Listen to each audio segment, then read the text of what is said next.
ورتل القرآن ترتيلا. بسم الله الرحمن الرحيم. الحمد لله والصلاة والسلام على سيدنا رسول الله وعلى آله وصحبه ومن والاه. أهلا بيكم متابعي على قناة هاني زيتون. الفيديو اللي فات قرأنا المقام الأول كان مقام الرصد، المقام الثاني كان العجم، والمقام الثالث كان سهل مقام الصبا. يبقى رصد عجم صبا. يلا جهز الورقة والقلم واسمع الترتيل التالي. بسم الله الرحمن الرحيم. ولقد آتينا لقمان الحكمة أن اشكر لله ومن يشكر فإنما يشكر لنفسه ومن كفر فإن الله غني حميد. وإذ قال لقمان لابنه وهو يعظه يا بني لا تشرك بالله إن الشرك لظلم عظيم.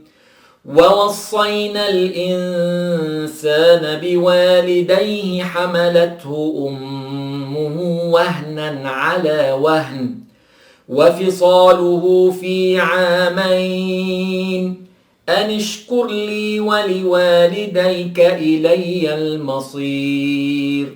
وإن جاهداك على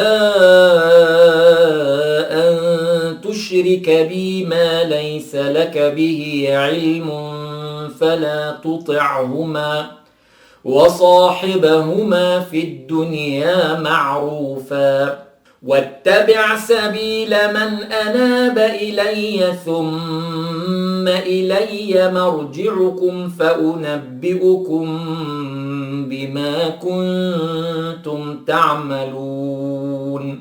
يا بني إنها إن تك مثقال حبة من خردل فتكن في صخرة أو في السماوات أو في الأرض يأت بها الله إن الله لطيف خبير. يا بني أقم الصلاة وأمر بالمعروف وانه عن المنكر واصبر على ما أصابك إن ذلك من عزم الأمور. ولا تصعر خدك للناس ولا تمش في الأرض مرحا إن الله لا يحب كل مختال فخور.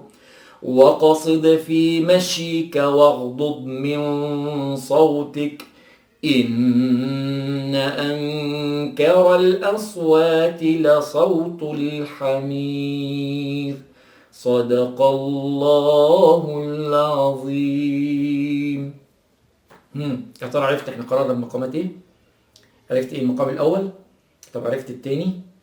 التالت كان صعب عليك شوية ومش عارف تفرقه بين المقام التاني. طيب عموما اجاباتنا ان شاء الله هتكون في الفيديو القادم، انتظرنا ان شاء الله. اشكركم ونستودعكم الله والسلام عليكم ورحمة الله وبركاته. ورتل القرآن ترتيلا.